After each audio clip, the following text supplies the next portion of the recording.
I read this headline today in Newsweek. Most U.S. hospitals are empty. Soon, they might be closed for good. Most U.S. hospitals are empty and can be closed for good. But I thought the hospitals were being overwhelmed. And right as I was recording this, I got the news, and the hardest impacted spot in the United States, for whatever reason I'm not going to get into because I don't know quite the reasons yet, but in New York, the USNS Comfort will leave New York, is leaving New York. I saw the picture of them sailing off. Do you remember when we were supposed to close down for 14 days because we had to flatten the curve? Not so that we could come out with a cure or come out with a vaccine or come out with a treatment, but so that we wouldn't overwhelm the medical staff, that we wouldn't overwhelm the hospitals. And the hardest hit place is leaving. The hardest hit place, the Navy hospital, is leaving after only seeing about 150 patients. Millions of dollars to ship the thing there. They're leaving after only 100 patients because they put up another hospital.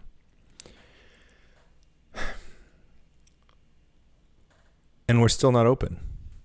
Most hospitals are empty and going out of business, and we're not open when the reason we were told that you must be quarantined, the reason you must be a prisoner of your own home, that you have to be under house arrest, is because we couldn't overwhelm the hospital staff. We couldn't overwhelm hospitals. But here we are, because of our totalitarian decision, because we had our statist decision, our command style economy decision, that all hospitals, regardless of where you are, regardless of the impact, regardless of how many cases of this virus there were, regardless of that, you must all stop doing non-emergency procedures. And because of that, the U.S. hospitals are empty, and soon most of them will be closed, according to this Newsweek opinion piece. We're going to talk about that and more. Welcome to How to Build a Tent. My name is Matt Williams. Thank you for listening, sharing the show, tagging a friend. For all the new subs on YouTube, I really appreciate you guys. Appreciate all of you who have been listening from the beginning on the podcast. You can listen to this wherever you listen to podcasts.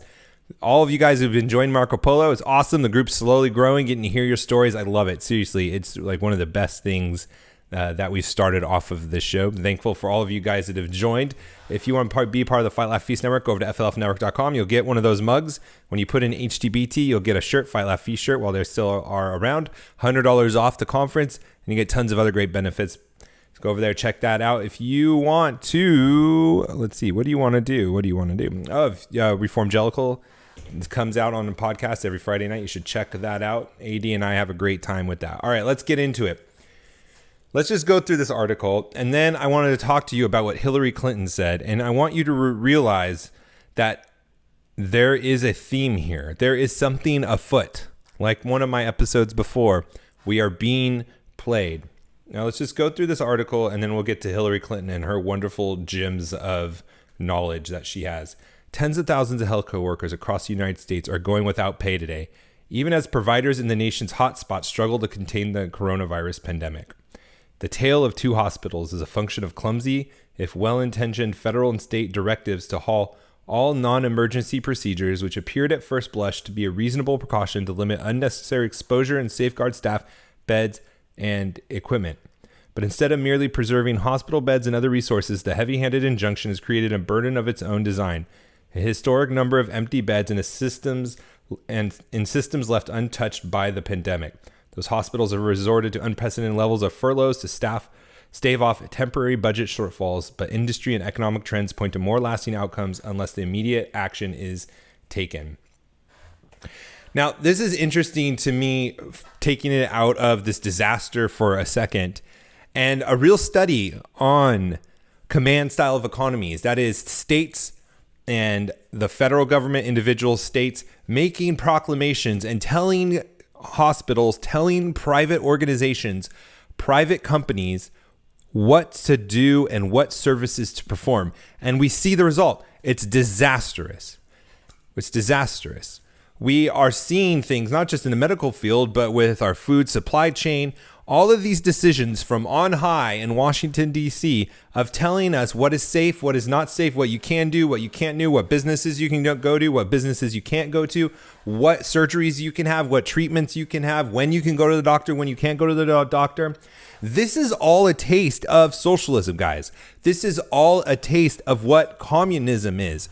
This is a taste of statist totalitarian regimes. Is this what we want? We're seeing how complex the free economy is and how the free market is and how our economy is and global trade and all these things. And when people start thinking they know better than the collective, then millions and millions of different people doing what is best for them, when we think that happen, when we think that we can know better than those millions of people, millions and millions of people, this stuff starts to happen. This is a big deal. This is a really big deal, not just for the doctors, not just for nurses that are in this profession, but for all of us who are going to need these hospitals that are going out of business. This could become a greater crisis than the pandemic that we have all grown to fear and we've exchanged our freedoms for. Remember, we were told unconstitutionally that we could not go outside because we didn't want to overwhelm the hospitals. And here we are, tens of thousands of healthcare workers are without pay, furloughed, and most hospitals are empty. And soon they may be closed for good. Now, I have been posting memes, posting articles, and I've been getting pushback from nurses and doctors that are in areas that have, and specifically New York, have high intensity of these cases. And by no means am I trying to be disrespectful. By no means am I trying to say what they're doing doesn't matter. What they're doing isn't important, that what they are experiencing is real. I'm not denying that at all. I'm sure there are hospitals overwhelmed by this. And I'm appreciative, I am thankful that we have doctors and nurses willing to put their lives on the line. But the simple truth is that it's not everywhere. And it's not in most places that way. And when we have one group, one body, one organization, one administration, one government declaring, deciding that we're going to treat everyone as if that is the reality for them, then we get disasters like this, where the U.S. hospitals are empty and soon may be closed for good. Just think about that. Matt, put your politics aside. You can't put your politics aside. That's what gets us into this mess. When we stop fighting for freedom by putting our politics aside, the statists flood in. It creates a vacuum. Just like how we left Iraq and ISIS came flooding in. It's the same thing with the statists. It's the same thing with the people that want to command our economy, command our lives, take away our freedoms. As soon as we stop being quote unquote political, the career politicians, the career statists, the ones who want complete control, the authoritarians are going to flood right in. And anyone who is not thinking politically at this point doesn't get it.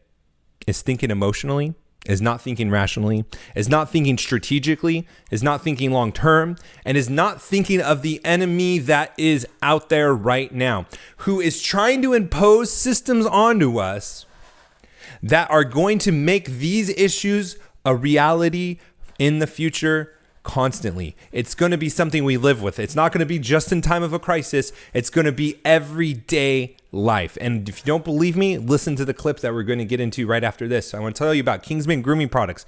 Go over into KingsmanGroomingPros.com, KingsmanGroomingPros.com. Put in HTBT, get that 25% off. This is the last day you can do it, I believe. And then it goes back to 10% off. Then you can get high quality products, shaving creams, pre-shave, aftershave, oils, balms, lotions, tattoo care products, leather products, a Christian small business. They need your support in these times. All small businesses do.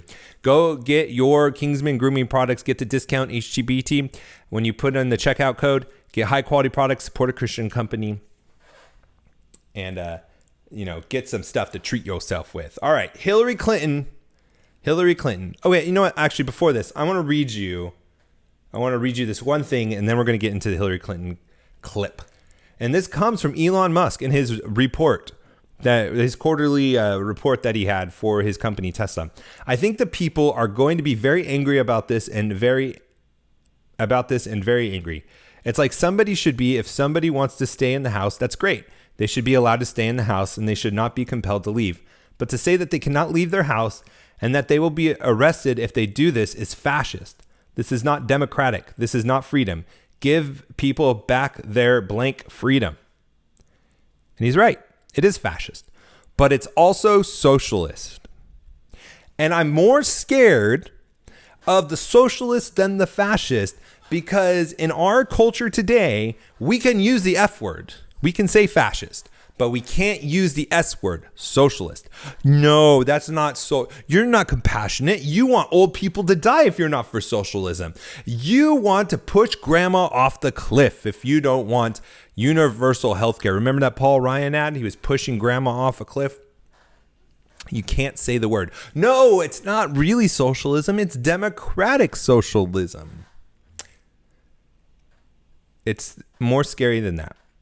It's more scary than fascist because the fascists are known enemies. Socialism is viewed as compassion, and it scares me to death because people like this know it. Every form of health care should continue to be available, including reproductive health care for every woman in this country. So we should keep killing our babies. Remember how she uses this. Remember, Hillary Clinton's not stupid. She's really smart. She's really smart. And listen to her language that she is using. It's Marxist language. It's radical language to overturn free markets and free societies, to make the status quo what we are seeing here an exception. The shortages, the closures, the furloughs. She's using this language to manipulate us emotionally, to not think strategically, to not think long term, to not think politically, but to think in the moment. And so we would give up our freedoms for these protections. That's what she's doing. Right now, she's advocating for slaughtering children using her healthcare term for women. And then it needs to be part of a much larger system that eventually and quickly, I hope, gets us to universal health care. This would be a terrible crisis to waste, as the old saying goes. We've learned a lot about what our absolute frailties are in our country when it comes to health justice and economic justice. So, let's be resolved that we're going to solve those once you're elected president. Health justice. Economic justice. What the heck does that even mean? It's almost as crazy as economic intercourse. Oh, Joe Biden. Joe Biden said that, if you didn't catch that before. He called for economic intercourse. It makes me laugh every time. See, this is why it matters. This is why you can't lay the politics aside. That's why you cannot be focused on your anecdotal situation and your own specific hospital that might be impacted greatly from this. Because other people are thinking much broader than you and has a much broader perspective with an agenda to take your individual cases, magnify it, make it seem like it's throughout the whole country, and then start ramming down things like universal health care quickly, where people can kill their children for free, where the state will continue to tell the hospitals what you can and can't cover, what you can and can't go to the hospital for, what surgeries can be done and can't be done, what ages can you give transplants and what ages you can't. There is people in this world using this crisis. She brought up the term, Saul Alinsky. Don't let a crisis go to waste. Hillary Clinton talking to the presidential candidate for the Democrat Party, and he's agreeing for universal health care. What does that mean? It means the states are going to continue to make decisions like they've been doing in this crisis. It's going to continue to keep you from freedom, keep you from living, keep you from seeing your doctor, keep you from surviving. And we're going to be rationed. We're going to lose hospitals. We're going to lose doctors. We're going to lose nurses. We're going to lose health care that we have been accustomed to this far. It's because we are coward, we are shamed into not thinking politically. We're supposed to think emotionally. We're supposed to be thinking short term. We're not supposed to be bringing politics into times like this, which paves the way for Hillary Clinton and Joe Biden and the rest of her thugs to take and steal our freedoms and solidify it and never give it back. Remember, they took our freedoms away because they didn't want to overwhelm the hospitals. And most hospitals are empty and will be closed for good. I'm sick of it. I'm sick of the people that are doing this to us. I'm sick of the people that are just going along with it. I'm sick of the people that are attacking the people that are trying to stand up for it. I'm sick of the people that are on their side. I'm just sick of it all. I'm just so through with it. I'm not going to just give people breaks anymore for being the nice guy or for being the rational one or being in the middle of the road. I'm sick of it. It's too late for that. We need to wise up. We need to be smart. And most of all, we need God's grace and mercy to forgive us of the